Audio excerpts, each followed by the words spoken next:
All right. So welcome everybody. We definitely appreciate you guys joining us tonight. Like I told you the past couple of months when I started doing this, I wanted to be able to to come in and give back an hour or two every month to answer questions. There's so many new dispatchers coming in. Also, those out there who've already started their business, but still may have questions and still may be learning the process. One thing about the transportation industry is you have to be a forever student. Like you have to always want to learn, always continue to learn in this industry because things change so much. And as things change, you want to be able to be there for the change, understand, and be able to grow in this business. So we thank you for being here. So tonight I wanted to talk about driver dispatch relationships. So anybody who's taken my training or anybody who's on my team, we talk about drivers and having that relationship with your drivers a lot, like how important it is, because you literally probably talk to your drivers more than they talk to their significant others and their families. Like you're on the phone with them, they need directions, they need the address of where they're going, anything about the shipper and the receiver. So you're talking to them constantly all day long. So it's so very important for you to have that relationship with your driver. Be courteous and be sure that you're being some type of value. You're providing some type of value to this driver. Keep in mind, any driver can dispatch for themselves at any time.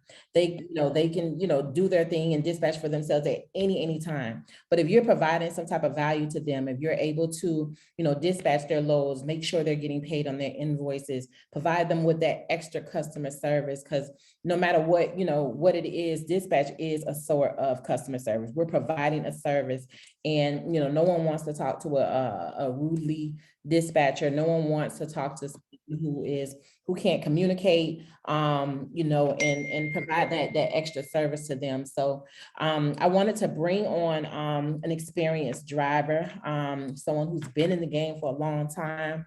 So we're going to bring her on, allow her to go ahead and introduce herself, tell us who she is, how to find her on social media, and as well as tell us how long she's been in the game. And then from there, we're just going to get into a little discussion and some Q&A in reference to driver-broker relationships. So come on, Miss Pamela, tell us who you are, and welcome to the platform. You're on mute. Can't hear you. Can you hear me now? Yes, ma'am. All right. So I am better known as Pamulah Baby. I have been driving for 3 years. I became an owner operator in November of last year. That's pretty much about me. You can find me on all social media platforms at Pamulah Baby. And I'm just here to answer any questions that you guys may have. I think it's a very interesting topic, and I got plenty to say about when it comes to dispatchers. That's for sure. Yeah. Yeah, so dispatchers sometimes get a bad name, and I always tell you guys, it's very important for you to protect your relationship. We get a bad name with brokers, we get a bad name with drivers. So it's important for us to be out there providing that service to the drivers, and also providing the service to anybody that you talk to, whether it's the broker, the fleet owner, whoever the case may be. I see it every day when it comes to dispatchers. I saw some posts in some groups earlier about a dispatcher not paying somebody. And I'm like, how is it possible that a dispatcher is even getting a courier's money? So it's just so much. So, we have to protect our brand, and we have to protect our names. So, when it comes to a driver dispatching for you, what's your expectations? Like what was it that you expect to get? Not a driver, I'm sorry, a dispatcher. What's your expectations from that dispatcher as far as what is it that you expect them to provide to you as a driver? The first thing is honesty. That's like the biggest thing for me. Don't try to paint a picture about the load just so I could accept the load when it's not true. When I get to the customer and it's something totally different from what you told me, you know what I mean? And then when I get you back on the phone, it's a well, I didn't say that. Yeah, you did. You know what I'm saying? Like, that is like the biggest pet peeve for me. Just be honest with me about everything about the load. Just like you said, communication is key. I'm big on communication. That's like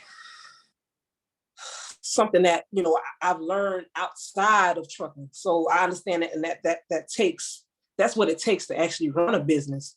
So if you're not being honest and communicating what important, vital information to me, our relationship, yeah, I can't build trust off of you not being honest. Right. Definitely. I definitely understand that. And I've seen that before where, we have to make sure that it's not just, I'm just trying to book a load. So I'm just trying to book a load. So I'm just going to give her this information and then she's going to take the load. The last thing we want is for a driver to get to the shipper and find out there's a driver assist, or find out they're loading or unloading the load, or, find out that, oh, you told them to be there at 8 a.m., but it's really 8 p.m. I had that incident a couple of weeks ago where the time was supposed to be 11 p.m. and the dispatcher told the driver 11 a.m. and he literally had to sit there because the appointment time was 11 p.m. But she blamed it on the broker. So as dispatchers, we have to take responsibility. If you're the one talking to the broker, you're the one getting the information. So you have to be able to relay that information over to your driver just as you got it.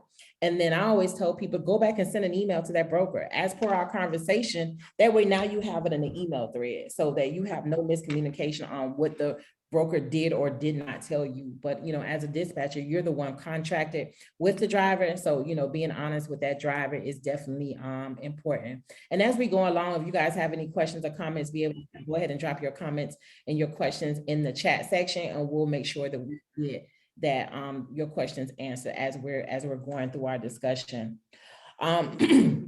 So with you having a dispatcher, so you said definitely honesty is definitely a key. Do you think it's important for the driver to relate information to the dispatcher as far as your schedule, the lanes, your preferred lanes? How important is that to a dispatcher doing her job? Oh yeah, absolutely. But I don't know if it's a dispatcher thing or it's just that individual thing of trying to get loads, because I don't really know how you guys work on your end. But I'm big on that too. If I communicate to you that I only run Texas, Arkansas, Midwest, Southeast, pretty much, I'm not going up to New Jersey, I'm not going out west. Don't call me with them kind of loads. Listen, it's almost like you disregarding my feelings, and you just, again, it's about you and it's not about me, and it's just, like you said, it's customer service. So again, that's kind of, yeah. So if I'm telling you my schedule, listen, hey, don't bother me, and that's another thing. I'm going on my home time. Like, when I go on, I have two phones. When I'm home, that business phone is off. Right. So yeah, I definitely agree. Communication goes both ways. It's not just on the dispatcher. Like, that person can't read minds over the phone. You know what I'm saying? If you want to go to New York, you have to be able to communicate that. You know what I'm saying? So yeah, I think to your question, yeah, communication goes both ways. Definitely, it's definitely the driver should communicate to the dispatcher what it is that they need. Y'all not mind readers. Right. So, right. Yeah. So if you're telling us, hey, I'm pretty much only want to do the Southeast region, I'm taking anything $2.50 a mile, and then your dispatcher calls you and say, hey, I found you a load going to New Jersey. For me, that's a big waste of time. So why is your search results even on New Jersey when when your driver clearly told you Southeast region? So it's a matter of understanding, what is the Southeast region? And we're not expecting you to learn that and know that by heart.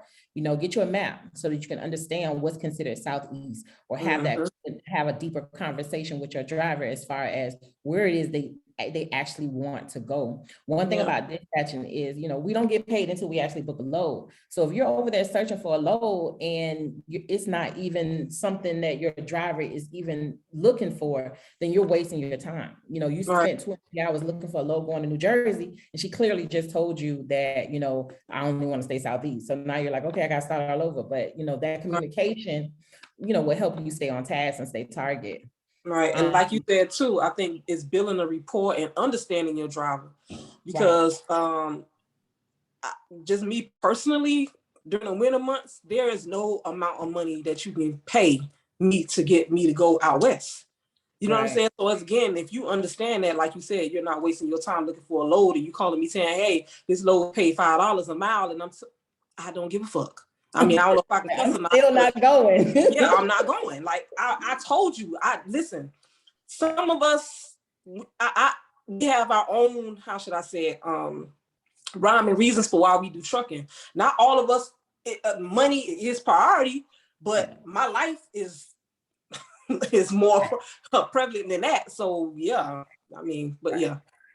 And again, having that discussion and having that conversation with your driver, you understand what's more important to them. Some drivers will tell you it's all about the money. Some drivers will go certain places because it's all about the money. But you have some that's just not, I have, one guy, I don't care how much you're paying. He not touching no freight. He not assisting in no freight. He not helping with no freight. He not pushing it to the front. He ain't pushing it to the back. He don't care how much you pay. He like just move on to the next load. So understanding the person, the driver that you're dealing with and what's actually important to them can go a long way. It's not always about the money. Like, right. My dude, especially with these fuel prices. Exactly. Fuel prices. You calling me with a 46,000 pound? No, ma'am. For me to take it out West Virginia, well, I'm burning. You know how much the mountain. You offering me $4 a mile, but by the time I pay for fuel, it only end up being $3 and some change. No, like I don't know if dispatchers, they don't see it like that. They just see the bottom line on their end. But a good truck driver knows what it takes to move their truck. They understand, what terrain they got to go through, the weight and all that good stuff. You can't just get in your truck and just drive. You got to think about the wear and tear and all that. Listen. Yes, that is. So we talk about bottom line. At least I talk about bottom line, in my trainings as well. Like, you have to know what it takes to move your truck. So, if you don't know what it takes to move your truck, a dispatcher definitely doesn't know what it takes to move your truck. So when we have those conversations, it's like, okay, what are our goals for the week? How much money are we trying to make? Or, what are we trying to do as far as what our goals for the week? So, you have to understand that, because like you said, everybody don't have the same goal as far as I'm just trying to make as much money as I possibly can. Some is not really that serious, but that conversation is so important. So Ms. Tasha says, why is it so difficult for a dispatcher to get retention for a driver? You mean detention? Tasha, where are you, Tasha? Hello, yes. Hi, how are you? Hey, Tasha. Hi, I'm okay. You? Good. First of all, I just want to thank you for sharing the knowledge. I really appreciate it. No problem. So, I probably meant retention. So retention is when you're able to keep a driver on and keep them on as a client. Detention is when you're trying to actually get that detention pay when they've been to the shipper or receiver too long. Is that what you're talking about? Yes, that's what I'm talking about. When they've been there too long. Okay, so when you say difficult, talk to me, like why is it difficult for you to get the what's your experience? Well, actually, it's not my experience, it's my husband's experience. And that's why I'm so interested in becoming a dispatcher, because I see what he's going through and I see the trust issues that he has with the dispatcher. So, sometimes he's at a place too long and they're supposed to get him his pay and he don't get it. And I don't want to be that kind of dispatcher. Just listening to his stories is encouraging me to be that dispatcher that is on your team, is on your side. So I'm listening to his stories, and that's why I want to share with you guys, because I'm really, really interested in becoming a dispatcher. Okay, I'm going to share my thing on that, and then I'm pretty sure Pamulah has something to say on that as well. So as dispatchers, we always talk about keeping track of your drivers. So for me, when did you get on site? What time did you get there? If you have a 9 o'clock appointment time, you should be there somewhere around 8:30, for your appointment time. If this first come, first serve, you get there, when you can, whatever the office hours or whatever, so the loading hours may be. But when it comes to detention time, it's a matter of keeping track of with that driver. What time did you get there? How long did it take you to be loaded? And as you're telling me what's going on, I'm also telling the broker, hey, my driver's still sitting there. He hasn't been loaded yet. Hey, it's out. 2 hours have gone by. My driver still hasn't loaded yet. That way I'm keeping communication with my broker. So when it's time for detention, I need to know, what are your detention terms? The industry standard is 2 hours. So after 2 hours, depending on what the terms is, it may be $50 an hour after that, or $75 an hour, whatever the case may be. But if a dispatcher booked that load, it's her job to have that communication with that broker, for that broker to understand, okay, he's still sitting there waiting. He was on time for his appointment. He's still sitting there waiting. Now I need to request my detention time. So once he has that BOL and he's been loaded, we're sending that over to that broker to let the broker know, okay, it's been 4 hours. He's been loaded. Here's the BOL. It's the shipper sign and say his in and out time. Can I get a new rate con with that new detention term? So that's totally 100% on the dispatcher, because the driver's sitting there waiting to get loaded. We're the ones who is in the communication with that broker. So she needs to be going back and forth. He's still sitting there. I'll send 1,000 emails until he gets loaded, letting him know that my driver is still sitting there. Is there anybody that can make a call? Can you call the shipper? Or can you call the receiver and find out why it's taking so long? But so we're doing that on the back end while the driver's sitting there waiting. So it's definitely, for me, and we'll see what she has to say, the driver has to say, but for me, it's definitely up to the dispatcher to have that communication with that broker to find out what's going on, what's taking so long. Can I get a new rate con that states that the new line item that states detention time and how many hours I was sitting there? What's your take on that?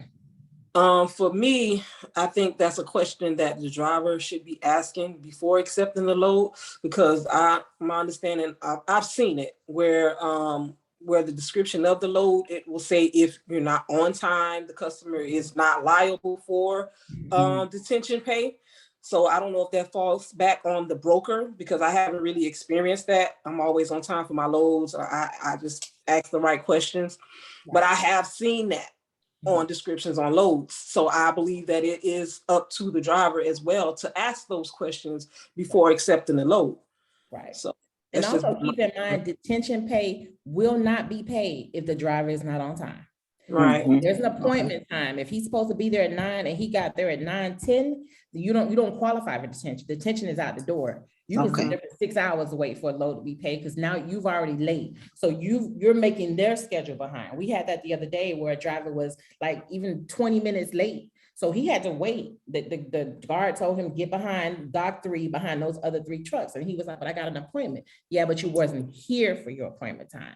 So now not only are you waiting, you still have to, get to the receiver by a certain time, but not qualified for detention time because you weren't on time. Yeah, they have to work you in. Yeah. Right. They have to work you in when they feel like it. So it's very, very, very important for that driver to be on time to his loads. So that 1, he can qualify for the detention time. And then 2, he can, get loaded and get in and out when he needs to be. Does that answer your question? Yes, it does. Thank you so much. You're very, very welcome. All right, let's see what we got here. How far in advance are you booking loads? Is anyone else struggling with the rates the brokers are paying for 26-foot trucks? All right, Victoria, we'll talk about that in a minute if we have time after we talk to our driver. Let's see, Sarah's communication number 1. Other tips to have for driver retention. So Sierra is saying, do you have any tips for dispatchers on driver retention, on how to keep drivers, keep them satisfied and keep them, as your clients? Definitely that rapport, being honest. Like, if I feel like I can trust you, I ain't going nowhere. That's just like my barber. I know ain't nobody gonna be able to cut my hair like the way I want Danny to cut my hair. I'm just not cheating on my barber. You understand what I'm saying? And it's the same thing with dispatch. You got to look at it like that. Women, I don't know if it's a woman or a man that asks that question, but we don't go to everybody to do our nails and our feet. We find that person that do it exactly the way we like. We don't have to say nothing. We can sit back and they do our nails and all that good stuff and our feet. You ain't got to even check it when you walking out the door, because you know it's gonna be right.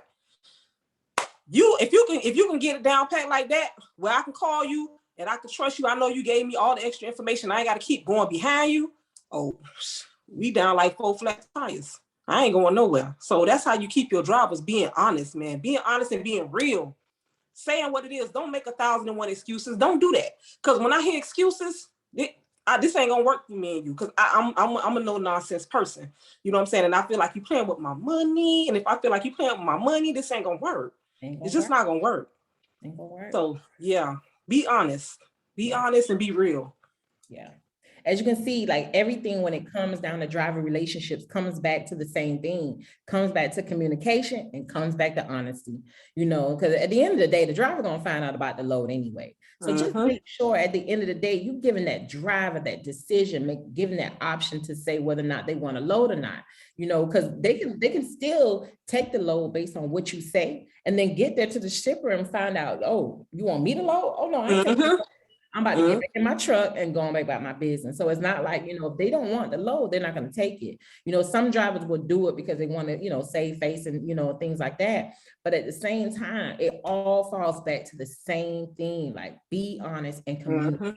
If you don't have that those communication skills, dispatcher is definitely not the thing for you anyway. But when it comes to between the dispatcher and the driver, you have to be able to make sure that you are communicating, you're being honest. Whatever information you're getting from that broker, the driver needs to know, because that way they can make a good, solid decision whether or not they even want to say yes to that load or not.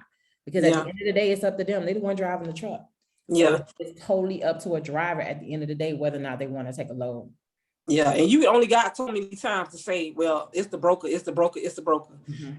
Listen, don't start that, because the minute you start saying, well, it's the broker, you're not taking responsibility. I don't know if I said that already, but that's a big thing for me, and it's a red flag. It's a red flag. Right. I ain't gonna want to do no business with you, and I ain't got no problem with cutting you off after the first load. Right. Absolutely. Absolutely. We have to be able to take responsibility. We know, you know, in this industry, all the brokers are honest as they possibly can. But if you're doing your part, you sent that email, you have that clarification, you know, you've covered your ass, then, you know, if it's on the broker, that's fine. But at the end of the day, you know, be able to take responsibility for what we do, because you literally have your livelihood in your hands. They're giving you that chance to have their livelihood in their hands. You're finding them load. You know, at the end of the day, we're making money together. You know, but you know, if the driver's truck wheels ain't moving, ain't nobody making any money. Right. But at the same time, so it's almost like, you know, if that driver's just sitting there on the side of the road, waiting on you to book a load, waiting on you to decide, you know, if you're getting up in the morning early or not, then, you know, it's not a good relationship. So like I said, it all boils down to the same thing, that communication and that honesty. And I think Charlene just said that transparency, like just tell them everything. It's gonna be best for everybody at the end of the day to just get it all out at the beginning. And I agree. And I think that another thing is too, that the dispatcher understands or doesn't make the driver feel like they work for them. Like I've experienced that where the dispatcher made me feel like I work for them. No, ma'am, I don't work for you. Okay, I don't work for you. You work for me. Let's be clear about that. Right. And you have to understand too, even though no one's putting a gun to a driver's head, making them go out on the road, we still have this thing in us that the dispatcher are home, snuggled up in your bed, honey, drinking cocoa by the fire. And we out here away from our family in the truck. And then you have the audacity to lie? Oh, right. Yeah. So just keep those type of things in mind. Like you want us to really, I ain't saying coddle, because I don't know if there's any men in here, and I ain't men bashing, but you know, men have egos. If you're a good dispatcher, you'll know how to stroke that man's ego, you know, to make him feel like, yeah, you work for him. That's you know, anybody. You work for them. Don't make it seem like, well, I'm doing you a favor. No, ma'am, you're not doing me no favors. Right. So yeah. I don't want to forget that, girl. My mind be all over the place. I could definitely say that about my dude's dispatcher. And I'm looking at her, seeing her face right here. That I be looking at some of her text messages sometimes. I'm like, oh, she tell you what to do and you do it. But I ain't saying that a driver should be disrespectful now, or you should have no disrespect. That's a big no-no. The respect goes both ways. Disrespectful, but like he'll look at the load and be like, "Well, D said," and I'm like, "Oh, because D said." Right. But and if y'all had a relationship they built, exactly. If y'all had a rapport, you're gonna know this. You're gonna know that personality anyway. You know what I'm saying? And not to take it personal. So yeah. Exactly. And then this is definitely not the industry to be taking anything personal. You never want to be disrespected by a driver. At the end of the day, I'll never say that. It's not about a driver disrespecting you or allowing the driver to talk to you any type of way. That's a female driver, a male driver, or whatever. Right. But at the same time, you have to be able to set those ground rules, set those standards at the beginning. This is what you expect. If you see my carrier dispatcher agreement, these are my expectations from the driver, and these are these are my obligations to you. So we work together. We work together to make this thing happen, and it takes both. It takes the driver to communicate and do what he's supposed to do on his end, and it takes the dispatcher to communicate and do what she's supposed to do on her end. Right. No doubt. Let's see, always trust your driver and respect the decisions. I don't care if you spend time booking a load. If the driver doesn't feel comfortable, he or she won't take the load, and dispatch will move on. Absolutely, Maria. I mean, it is what it is. They like the load, they'll take it. If they don't like, they don't take it. How do you feel about forced dispatching? I don't do forced dispatching, so I don't have no feelings about it. Like I said, listen, I'm like Craig from Friday. You ain't put in on this, man. You understand what I'm saying? Listen, that truck, no, unless you chipping in on that, this is my equipment. Right. I paid my dues to be the boss, baby. Right. So yeah. I'm going home when I want to, and I'm coming back when I want to. Don't nobody, no ma'am. Right. Yeah. And I've had a few consultations about this. Dispatchers feel like they found the load, they're just going to find the load and book the load. And in my opinion, it doesn't work that way. Like she said, it's the driver's equipment, it's the driver in that truck. And at the end of the day, how do you know whether or not the driver's going to take the load anyway? Right. Just because you gave it to him, if he doesn't take it, he don't take it. He don't show up. If that's not something he wants to do. So for me, forced dispatching, for those who don't know what forced dispatching is basically, you finding the load, you deciding that this is the load that you want to book, and then you call that driver and tell the driver, okay, I found the load, this is the load, go show up at ABC place, pick it up, and this is what you're going to do. That might not be a good fit for me. How I know you ain't giving me something for 90 cents a mile? No, ma'am. Right. No. Right. So we don't do forced dispatching. I don't like it. 90% of the drivers that I've ever come into contact with do not like forced dispatching. You say 90%, but where's the other 10%? what they said? I would like to hear what they may not have too many choices. But anybody over at Gold Star, we don't do forced dispatching at all. Period. None. Okay. Yeah, it's everything. 100%. It's always going to be the driver's choice. Always. Anything that has anything to do with their truck, their vehicle, it is the driver's choice. So, if anyone's dealing in forced dispatching, if it's working for you, fine. But I just don't recommend it, because you find yourself canceling a lot of loads because the driver just decides just not gonna go. If that's not what you want to do. So forced dispatching for me is definitely a no. Yeah. I'm a driver transitioning to a dispatcher, and I'm lost. I have a semi and I can't get loads nor other drivers to drive my truck. What can I do to better advertise my truck and also my dispatching company? I don't want to mess up your first name. So Matthews, where are you? Talk to me.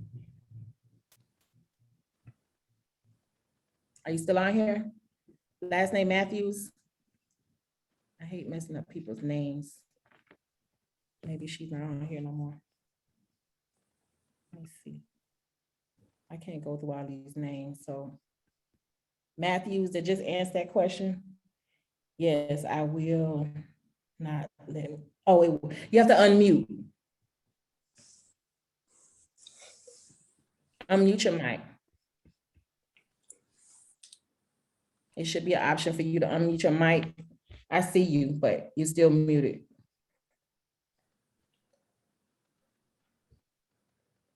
Okay. All right, we'll move on. If you figure out how to unmute your mic, come back and talk to me, but it still says that, that you're muted. Let me see some of these questions. Okay, so some of the questions that's strictly on dispatching, we'll talk about that in a minute. All right, so. Okay, so we talk a lot about what a dispatcher does to a driver. What if a driver just does not listen to a dispatcher? All right, Tamika, are you on here? So when you say listen to a dispatcher, ooh, if you're on here, unmute yourself so you can kind of like explain your question. But for me, when you say listen to a dispatcher, I mean, again, it goes both ways, and it's all about what the driver wants. Keep in mind that you guys are independent contractors, okay? You don't work for the same driver company or anything like that. You're all independent contractors when it comes to these drivers. So you, like she just said, they're not working for you. So it's not about a driver listening to you. If you listen to the driver and find out what it is that they want, where they want to go, what's their rate per mile that they're looking for, you have all the tools that you need to actually dispatch that load. Then from there, it's all about communicating the load back and forth to them to decide, for them to decide whether or not they want to take a load. It's not really about the driver, unless, you know, it's something about compliance. I don't see you on here, so maybe she's not on here anymore, but unless it's something about compliance or something like that, if you have that value to offer, then, you know, that's one thing. But as far as a driver listening to you, I really needed you to come on mic and kind of explain that, but I don't see you. That was, I don't know. Well, all right. Any other questions in reference to driver dispatch relationships? Like I said, the other questions I'll get into in a minute. But any other tips, you know, before we let you go, any advice to new dispatchers coming in, or any advice to dispatchers who've been in the game for a while? How do you explain to your carriers? I think we covered everything that I could think of that I've experienced with dispatcher. I had one question just came to, how do you explain to your carrier to be honest during the onboarding? Trey, where are you? I'm right here. Hey. Hi. So to clarify that, yesterday I actually spent about an hour going back and forth with a factoring company. I was setting up a new carrier, and I was at one of my first questions is, are you interested in factoring? Of course, most drivers are going to say yes. And he stated that he had never been set up with a factoring company. Well, 2 hours later into my time, he actually had been set up with a factoring company who had a lien out against his company. And it's just like, if you would have told me that in the beginning, I could have saved your time and mine, because you can only be set up with one factoring company. And I guess he thought just saying no would be, oh, okay, well, she has another factoring company, let me use them and slide my foot on in the door. Meanwhile, you held up a whole day. And then now the load that he did end up doing, they actually are going to pay him in 45 days. He can't even use their quick pay option. Ooh, okay. Right. And it's just, my thing is, I'm just like, it's your truck. Like, I don't understand like why he felt the need to lie. It's just like, it's your truck, it's your company at the end of the day. Like you said, you don't work for me. Like, just, okay, yes, I've had a factoring company. This is what happened. Can you help me fix it? Like, he just, I don't know. One thing I try to tell carriers is, one thing about transportation is you're going to find out eventually. Exactly. You're going to find out by going to the FMCSA. You're going to find out if they got a UCC. The UCC is public record. So if they have a UCC, you're going to find out eventually, especially if you're trying to move over to another factoring company and you already have a UCC filing for another one. That ain't going to work ever until you can't make them be honest. We do the best we can. It's the purpose of doing an onboarding call to find out whether or not this is going to be somebody you're wasting your time with, you know, or not. For me, that's a sign. If he wasn't honest about that, for me, there's no moving forward. There's no even reason to continue to onboard him to try to get him on, because then you're gonna have him at a load. You know, are you there? How far are you from the shipper? Or I'm 10 minutes away and he ain't left his house and yet. 10 minutes is 2 hours. Right. So yeah, for me, that you know, being dishonest at the beginning, you know, I let him go on by his business and let him continue to fix his own issue on his own. Thank you. What Yeah. you think? I'm sorry, Princess. Somebody say something? I'm sorry, Princess. Oh, yeah, Princess need to be on mute. Princess on mute. Okay. All right, yeah, so, just like she said, dispatchers need to be honest. We expect the same thing from a driver, but eventually if you're not getting it, don't waste your time, keep it moving. Yeah. Moving. Yeah, what you think, Pamulah? Yeah, like pretty much what you said, I guess. It's just the nature of the game. Like, I mean, you're gonna deal with stuff at the end of the day, you know what I mean? So no matter what business you in, you got to deal with different people with different personalities. So I'm sorry that happened to her though. Like, damn. Yeah, I've dealt with different I would suggest that, she because she experienced that. Whenever, I don't know how you guys do things when you I don't know if you do a pre-screening, but I would strongly suggest her mentioning that, in some form of business way about the factoring, so that doesn't happen again. Like let the client know, like, hey, I'm going to find out, can you double check that? You know what I mean? Let me know if you have that. It's not something that I have to provide to you. You know what I'm saying? We can still do business. Right. So maybe he didn't understand that. You have to be very clear. I know I'm one of those people. When you're clear with the communication and which words you use, be very careful about certain words that you use, because I'm gonna be like, no, you said, because coulda and woulda is two different things. Mm-hmm. So yeah, that's something I think of right there with that. Yeah, long as you're being, like she said, long as you're being clear and concise about what it is that you're looking for, this transportation, you're gonna find out anyway. So the more honesty you get at the beginning, the more that it's gonna be a better relationship. But once it starts off like that, it's kind of tough. Yeah. Yeah. Okay, I hate mispronouncing names. You got your hand up, Andrelina. Hi, yes, Andreina. How are you? I'm good. How you doing? You had a question? I'm good. Yes. So first of all, I just want to start out by thanking you and your staff for helping me become a successful dispatcher. Oh, absolutely. I'm in a different line of business. I do car carrier, so it's a little bit different than what you ladies are used to.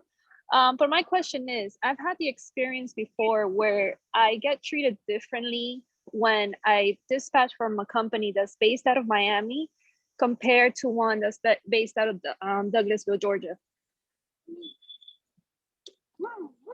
It's happened to me with certain brokers. Like I'll tell them that, I dispatch for two different companies. I have two trucks right now.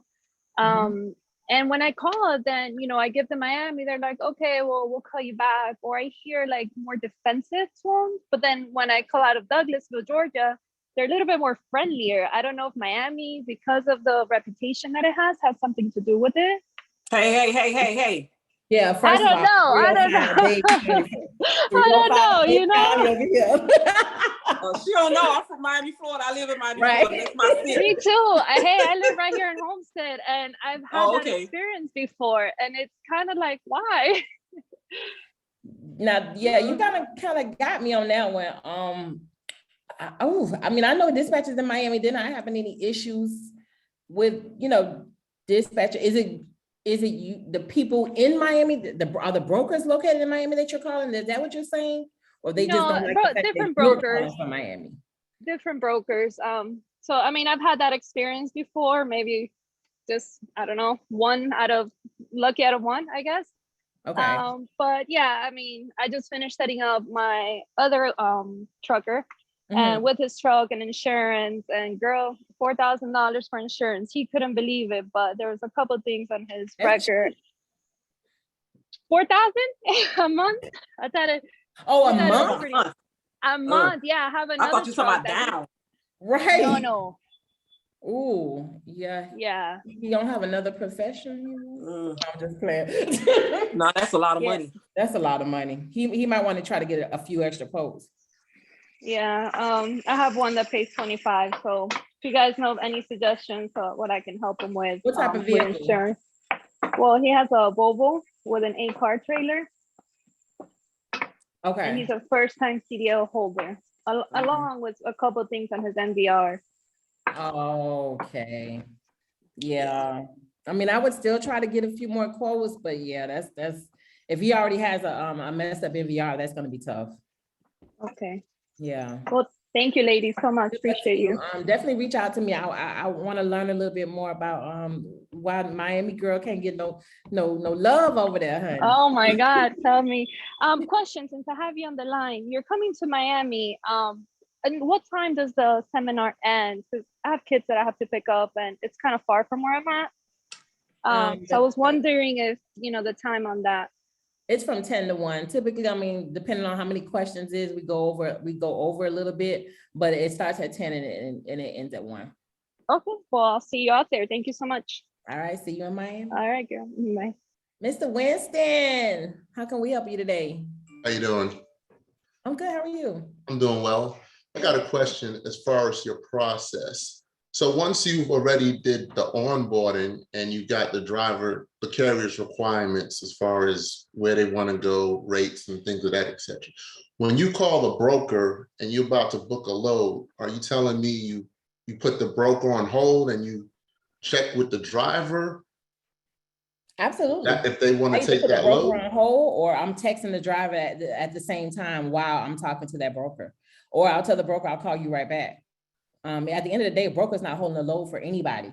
But once I get the terms, what it is, where it's going, what time it picks up, how much it pays, what's the mileage, any tolls, any lumper, once I get all that information, then I'm going to my broker and my driver saying, hey, this is what I got. It's pick up today, it drops tomorrow. This is the appointment time. This is how much it's paying. Do you want it? Yes or no? And then I go back to that broker and say, yeah, my driver, is the load still there? Yeah, my driver wants the load, or no, my driver doesn't want the load. Okay.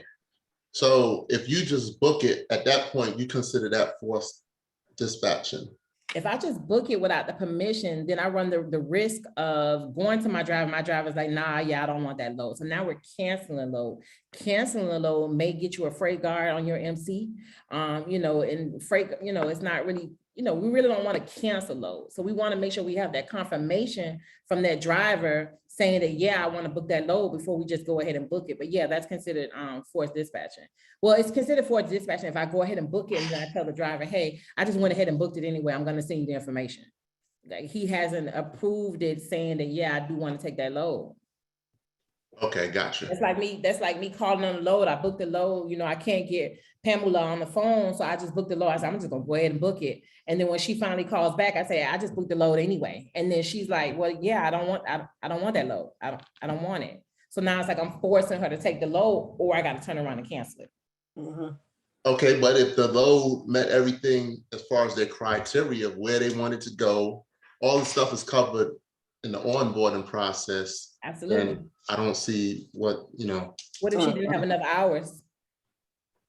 I What if got she you. didn't have enough hours left? What if she's still stuck at the receiver? Exactly. I was just gonna say that. Like, you still need to confirm that with me. Like, just because I said, yeah, that sounds good, but things change within minutes sometimes for a driver. Right. So yeah, don't do that. As a receiver, maybe she's not unloaded yet, or maybe she doesn't have enough hours to even go and pick up the load. Exactly. So, it just runs such a risk when we're just saying, I'm gonna go ahead and book it. It looks good to me. I'm just gonna go ahead and book it. Mm-hmm. Fair enough. Thank you. You're welcome. Tanya. Hello, can you hear me? Yes, I can. Hi. Okay, so I took a course about a month ago and did everything to set up my dispatching, but I'm working full time because it seems like I'm having a hard time trying to get truckers to dispatch for, and the guidance I was given was doing a lot of cold calling. Like, I have a website, I'm on social media, but I haven't figured out that part to successfully get someone to start dispatching for. Okay. Hold that thought. Let me get all the driver questions out the way so we can let our beautiful guests go. And then I'll try to answer a few more questions in reference to, regular dispatch and stuff like that. But in regard to her question, what she was saying, I know she said she's on social media, and I don't know, if you teach branding in your course. Do you teach that? Mhm. Okay. Okay. Yeah, Okay. 'Cause yeah. that's a big thing for me, at least for me. Right. Like Okay. if you don't Your look good, websites and yeah, it's not gonna work. logos, your email addresses, Oh, it's, okay. it's way more than just, putting it out on social media and just putting a flyer out there. Right. You want to make I- sure you have your branding, your flyers intact, like who are you? What's your services? What does your website look like? So it's Yeah. way more Okay. than, dropping a flyer on IG. So a lot of times people go to your website and they'll, no, she ain't got no website, or see that your email address is not, it's a Gmail address. You're not even, branding your own self. So it's like, what are they going to put forth their time, into your service for? But we can talk a little bit more about that. Okay. All righty. Any other questions for our beautiful guests? If not, we will let her go. I definitely appreciate your time. We got so much more to do, so we'll talk offline a little bit later. But Okay. we definitely appreciate you for being here and talking to these people and keeping it real. Thank you. I appreciate you for having me anytime, sis. No problem. I appreciate you. Dade County all day. Exactly. 305, baby. All right. Good night. And good luck to everybody else. Thank you. Thank you. Yeah. All right, so let's go down some of these questions. We'll try to go ahead and just bring y'all up and ask these questions. So if you have a question, raise your hand and we'll go ahead and start that way. But just to answer your question a little bit, Tanya, definitely make sure your website is up to par. When it comes down to gaining, new carriers, you want to be sure that you're building your relationships. Keep in mind, anybody that deals with the transportation industry is a good relationship. So I built a relationship with a couple of insurance companies that do commercial insurance. So they're sending people to me for dispatching. I'm sending people to them for insurance. Same thing with factoring companies. Just build your relationships, letting people know what it is that you do. Make sure your branding is up to par, your website, your email, your website is clear about what services you provide, your hours of operations, but your branding is very, very important. Keep in mind, there are thousands of dispatchers out here. So you want them to be able to have that choice. Like, why are they picking you? What's the purpose of, them picking you? Social media is definitely important, but, definitely play some ads, get out there and do some footwork to those truck stops to pick up your business and to go from there. Okay. Can I actually set up, go on your site and set up a time or see how does that work with branding to make sure that I'm on point? Absolutely. Okay. Logisticsgroup.com. I can do that. All right. Okay. Thank you. You're welcome. Miss Shy Wilson. Hi, Tawana. Hi, everybody. Hey. How y'all doing Hello. today? So I I'm just good. started with everything, and I wanted to know what factoring companies do you recommend for building a relationship with? Is it any factoring company that work with dispatchers, or is Most it like factoring companies work with dispatchers because you have to think Okay. about it. We deal with drivers. They want the drivers to book loads so that they can make money. Me personally, I get checks from five factoring companies every month. So okay. pick one, pick two, pick three. Okay, got you. And just to piggyback on the branding, when you was like go to the truck stop, I did all the truck stops down 20 West from Atlanta. And I'm gonna tell you, I looked like a real professional lot lizard out there. But hey, I feel like a professional lot lizard. yes, I had on my shirt. I had That's my what I'm shirt talking on. about. I had my flyers. I did what I had to do, and I had a team with me, so we did what we had to do out there. So that really helped. Absolutely, man. I made a lot of connections at truck stop, like a lot. Yes. It just got to the point where my boyfriend told me I couldn't go to the truck stop no more. But I made a lot of connections. Thank you for everything, Tawana. Like, I appreciate everything you and the ladies of logistics, the leading ladies of logistics. Thank y'all so much. You're very welcome. Also, for those of you who don't know, I'm dropping y'all some tips that's in my training for you, those of you who have not taken my training. If you go to the FMCSA's website and do a courier search, they're literally going to give you a PDF of every new courier that has a new MC. You print that PDF out on a daily basis or a weekly basis, and you just take 10, 20 of those on a weekly basis, and you're calling them, letting them know, hey, this is Tawana with Gold Star Logistics. I see, congratulations on your new MC. I wanted to be able to send you some information in reference to some services I provide. Get your email template ready. Send them an email, let them know who you are and what you do. There's thousands of MCs that are being created every single day. So that's definitely a great way of gaining new carriers. Okay, that's free tip number 2. Damita, what's up? Okay, good evening, good evening. Okay, my question kind of piggybacks and goes back to what Winston was talking about earlier, because I'm trying to set myself up for being in an actual conversation with a broker. My question is, do I want to start having the negotiation aspect after I get the approval from the driver? Or is that something that I want to have ready when I, talk to a driver, like say, hey, it's going blah, blah, blah, it's going to pay this much and blah, blah, blah. Or is that something that, once I get the approval, then I call the broker back and we discuss the negotiation, the rates and all that? No, so you've already negotiated. Now keep in mind, you've already done your onboarding with your carrier. So you know what he's looking for. So if a carrier tells you, I want to go to A, B, C, or D location, Southeast, as long as it's not New York, and he says, I'm ready to roll anything over $2 a mile. When you go in there with your negotiation, remember, because you're on GLS team, remember, we always negotiate high. So if your carrier tells you he's looking for $2 a mile, we're going to start a negotiation with 3. It may sound crazy to them, but you never, ever know what a broker has in that load. So if you start at $2, what do you think he's going to do if you say, I'm just looking for $2? He's going to come down to $175. So now we're going in the wrong direction. Okay, so when you're negotiating high anyway. So if your carrier is telling you anything over $2 a mile, and with your negotiation, you come up with maybe $235. So you've already hit that point where your carrier wants to be as far as a rate. Now, if he's saying to you, hey, almost done. You still downstairs? Okay, I'm coming. Okay, bye. Okay. So you've already met him at the rate. He's already told you where he wants to go. So hopefully you've already, you haven't booked him a load going to New York when he told you he's only going to stay in the Southeast. So you typically have everything that he's asked for. So now it's just about, hey, let me make sure I get this approval. Because again, if he's at a receiver getting unloaded, does he have enough hours to even go pick up another load? Does he even have the time? How long is he going to be at that receiver? So we want to make sure we get his approval and say, I'm booking this next load, especially if he's already on the load. Okay. Is that your question? Yeah. Okay. All right. Rashonda Thomas.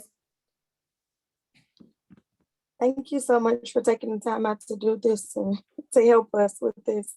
I just want to encourage all the new dispatchers to just be consistent and don't give up. It's okay to not have a carrier or not have someone yet, because it's always best to invest in your education. So it's okay. Just always, when you talk to the brokers, always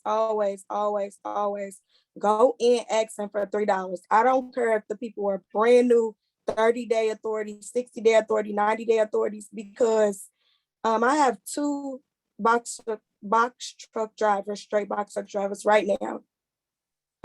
They have their authorities for 30 days. I'm booking $2 loads for them anywhere they go.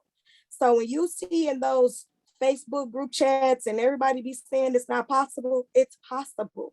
Hey, good morning. My name's Rashonda. I'm calling about this load going here, this load going there. My driver's asking for such and such. Like, we have to be on point, because my thing is they have to get it moved. If we're all on the same point, the same page, same point, they're going to say, baby, you can't put this post up here for $1.50 because they're not going to go for it. But we have to stay on the same page. It's so important. It's okay for them to say, oh, well, we deny you. We don't want that price. It's okay. It's going to be another load that's going to come back up. Right. That load's going to come back up. And when that load come back up, it's going to say, Now we're paying $2, so now we're paying $1.90. Like, it's so much education out here that we have to be able to educate ourselves.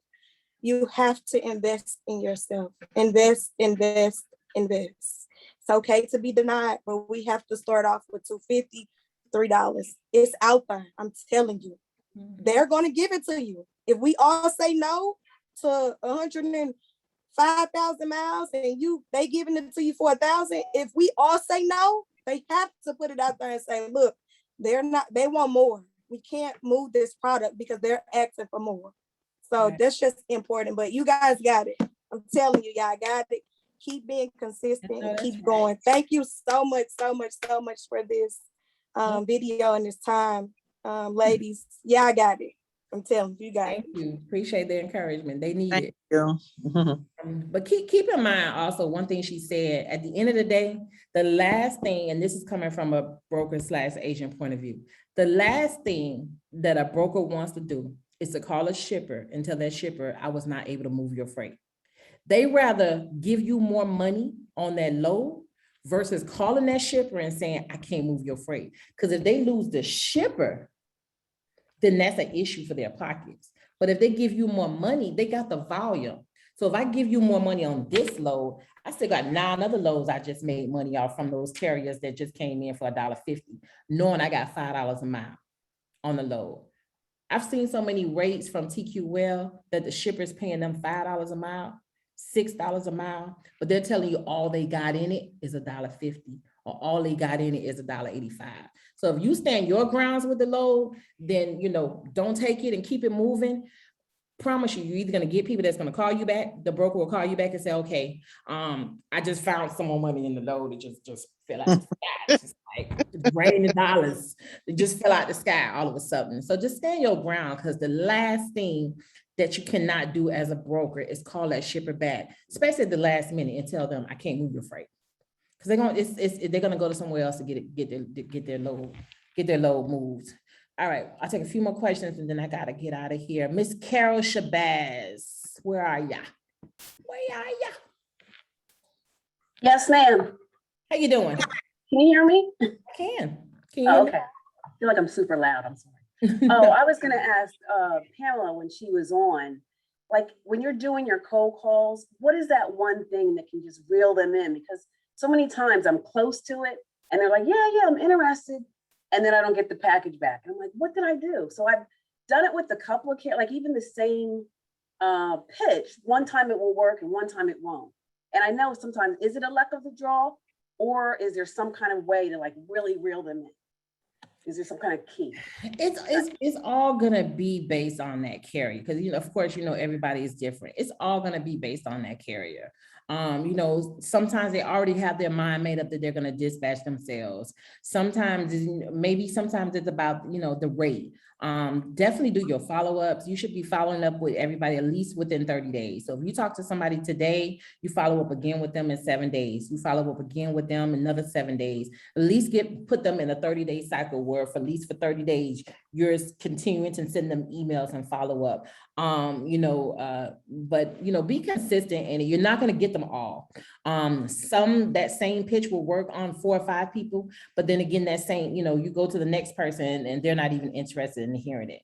So, you just have to keep going, keep doing what you're doing, keep being consistent with it. But, definitely make sure you're doing your follow-up as well. Because sometimes it's like, okay, she hasn't called me back, or, she hasn't said anything else about it. So I'm just going to keep it moving. You know what I'm saying? So keep with that follow-up. At least I keep mine in the cycle for 30 days. After that 30 days, and I may follow up with them, down the line or so on. But at least for 30 days, keep them in your cycle. I know you got those emails where you signed up for something, and every time you turn around, they emailing you or they texting you saying, hey, this special is still going on, or hey, I'm still here.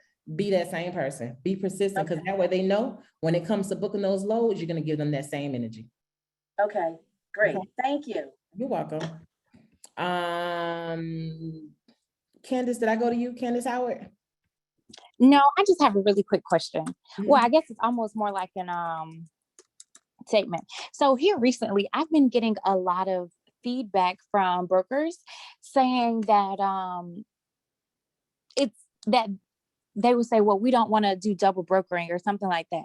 It's almost like they're trying to get away from dispatching. Have anyone else been having that experience? It all depends on the brokers. I mean, I hear it all the time when it comes to certain brokers. It's not double brokering. You can only double broker if you have another authority. So if you don't have an authority, you can't double broker. Okay. Now, when it comes to dispatching, how they, it's been done so many times and it's still being done. I see it every day that, dispatchers, are kind of like dispatching the loads out. Like I always see people, dispatchers post, I have dedicated freight. Dispatchers can't have dedicated freight. Like you can have a relationship with a broker that has dedicated freight, but if you're posting it stating I have dedicated freight, you do not have dedicated freight. It's not yours. You don't have an MC, so you can't have dedicated freight. So brokers look at that as they're getting the loads from us as a broker, then posting it saying that they have freight. But dispatchers, you can't have freight. You can have I have relationships all day with brokers, but I always make it a point to say I am a dispatcher and then state that, based on a relationship or whatever, these are some lanes that I have available. But as far as like dedicated freight and stuff like that, you walk in a thin line when you're telling people you have dedicated freight.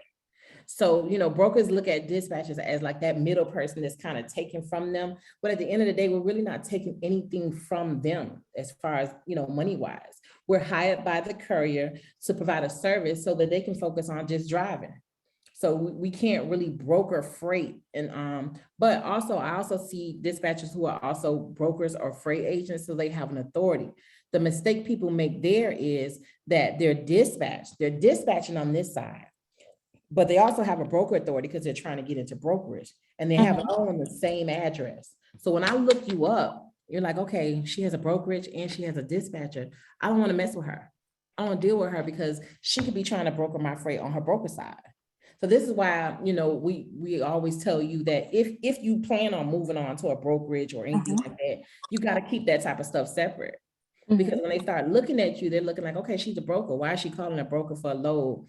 You may be thinking, oh, I'm calling you on my dispatch side, but they're looking at it as you have an authority listed under the same address and sometimes the same phone number and sometimes the same website. You can't have that because then it looks like you're double broker. But dispatchers can't broker freight. We have no MC.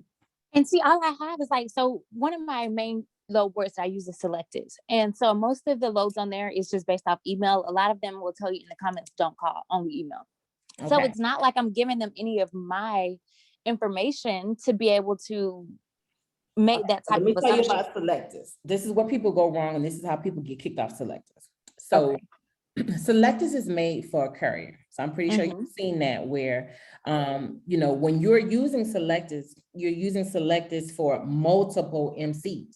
So when you call on a load, you're like, okay, I'm emailing you on this load for this MC. But to sign up for the Selectives, you must sign up for Selectives with a carrier authority. You can't sign up for Selectives as a dispatcher. So when brokers see it and they see, okay, she's on Selectives, you got this load, but it's not the MC that signed up with the account. That's the one that's reaching out for this load. So for them, it's like, nah, you're trying to double broker the load. I'm moving on. Does that make sense? Because when you sign up for Selectives, you have to sign up for a carrier. You can't sign up as a dispatcher. So if you're not calling on that carrier for loads for that carrier, to them it's like, nah, I'm not giving her this load because you're dispatching under Selectives for multiple carriers. And they've shut people out of using their load boards for that same purpose. Okay, because I used to use DAT. I think you told us to get DAT Power, and I have DAT Truckers Edge. I don't know if there's a difference in what I'm experiencing now, but I pretty much I still have the subscription, but I barely even use it now because it's like all the brokerages on there are like posting loads for like $1, like it might be 2,000 miles. Let's say, for instance, it might be 2,000 miles away, and then they're only paying like $1,000 or 1,000 miles away. Just because you see a rate doesn't mean that's the rate. Just because a rate is posted does not mean that that's the rate. You call that broker, and if he wants to move that load long enough, he'll negotiate with you. Okay. So that rate or posted rate to me means nothing. It means the same thing as a load posted that doesn't have a rate. Let's talk. You want to move this load? I got an empty truck. He's available. He's free right now. What you moving it for? Oh, I'm trying to move for $1.25. Well, my truck don't really want to move nothing for under $1.85 or $2. They'll start negotiating with you. That posted rate means nothing. So don't think just because it's a posted rate that you can't get anything better than what's posted. Okay. Unless you know where their head is, but it also, there also is opportunity on there. It doesn't mean that just because this is the rate that is posted, that they're not gonna budge. Okay. All right, that was my only question. Thank you so much. All right. Anybody else? Victoria, did I get to you? Victoria, did I already answer your question? I think I'm just kind of struggling because I am gunning for one of my 26s. And when I say that, I call and I'm like, we're not taking anything less than $2 a mile. And I'm kind of struggling to get him moving. So I feel like I'm kind of playing catch up every day. Like, I feel like I should be booking for the next day, but instead I'm like scrambling. Hold on one second, buddy. I feel like I'm scrambling to book for today, that I'm missing things that could be posted tomorrow. And I feel like it's a continuous game of me staring at this load board for this one client and not getting anything. And then you guys were talking about the carrier. Hold on, buddy. The carrier dispatcher communication. And I feel like by the time I get a broker on the phone and they're like, all right, do you want it or not? And I call my driver and then I get back on, they're like, oh, it's already been booked. And I'm like, okay. So it just feels like maybe I'm not moving fast enough. I'm not sure if maybe I should be booking for the next day. So my main question was really, is anybody else struggling with these rates on box trucks out of Texas? A, and then B, how far in advance are you booking your loads? Okay. So box trucks are a struggle. I'm not finna sit here and tell you no lie. Box trucks are a struggle, but at the end of the day, they are definitely the ones right now that are out here getting these MCs. I do authorities for box trucks probably at least 4 or 5 a week for brand new box trucks. So those are the ones that are out here right now. So it's a niche that you have to continue to learn and continue to fight for. One, be sure you have that communication with your driver, because a broker is not holding no load for you. So if you've gotten everything you need about that load and it's time for you to call that driver, he needs to be able to answer you within a minute, because you call that load back, it's gone. So you've wasted all that energy for nothing. Two, just make sure your negotiation, just work on your negotiation as far as with the load. How old is the authority? Victoria. I'm so sorry. I have a whole zoo over here with the dogs and the kids. He hits 90 days this week. Yeah, you should be good. You should be good. Work on your negotiation. Work on your negotiation with those drivers. With those brokers. Always starting your negotiation high. I'm not saying every single load is going to be a $2 a mile load. If every single load you're booking is $2, great, good job to you. But sometimes it all depends on the area. Sometimes it all depends on the market. But he's approaching 90 days. He should be good. So I would definitely suggest for you to work on your negotiation skills and just try to shoot a little bit higher when you're negotiating. Start your bidding a little bit higher, and then make sure you have that communication, because you don't want your hard work to go to waste because you negotiated a good rate and now you can't even get your driver on the phone. For me, if that happens too many times, you gotta go.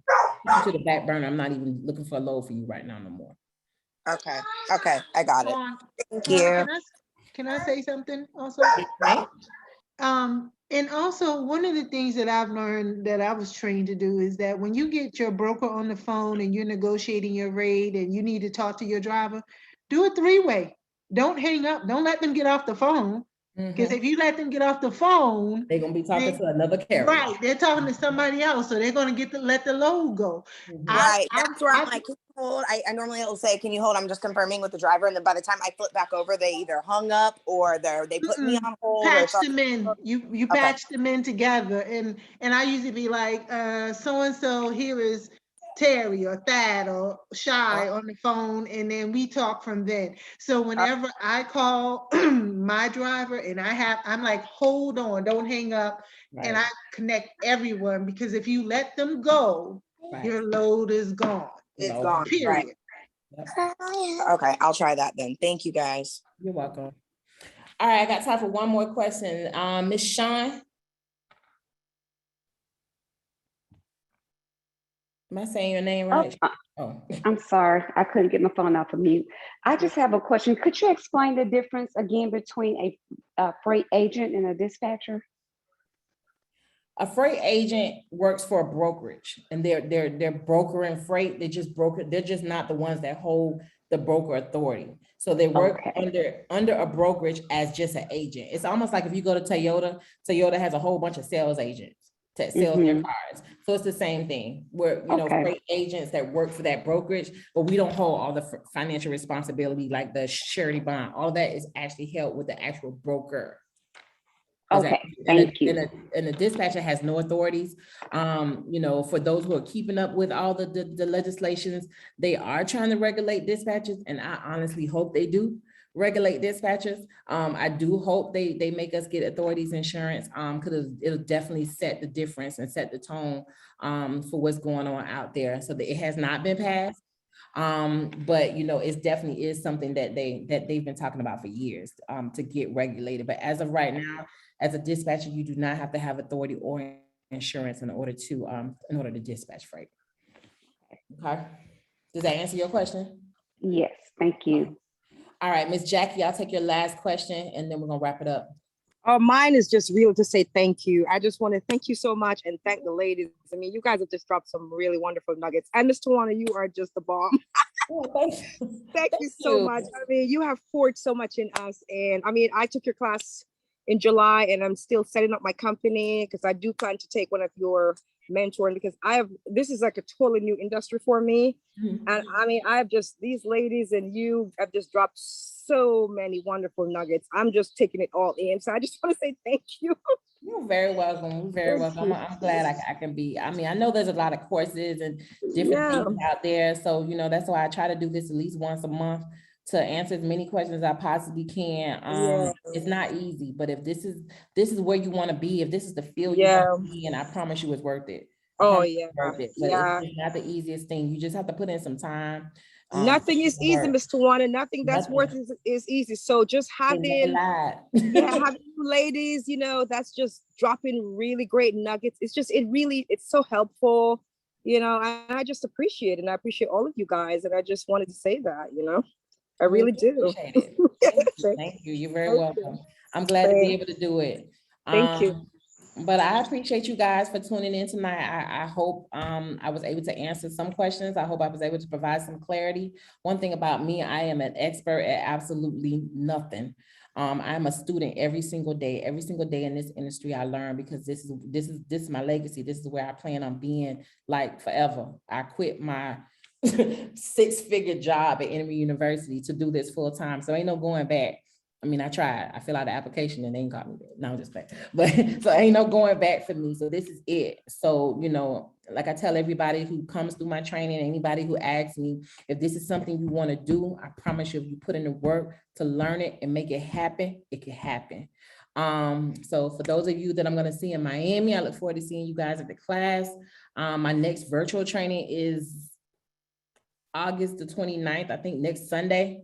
All my information is online. For any other questions, hopefully you guys are all in the Leading Ladies of Logistics group, and we'll see you guys in November.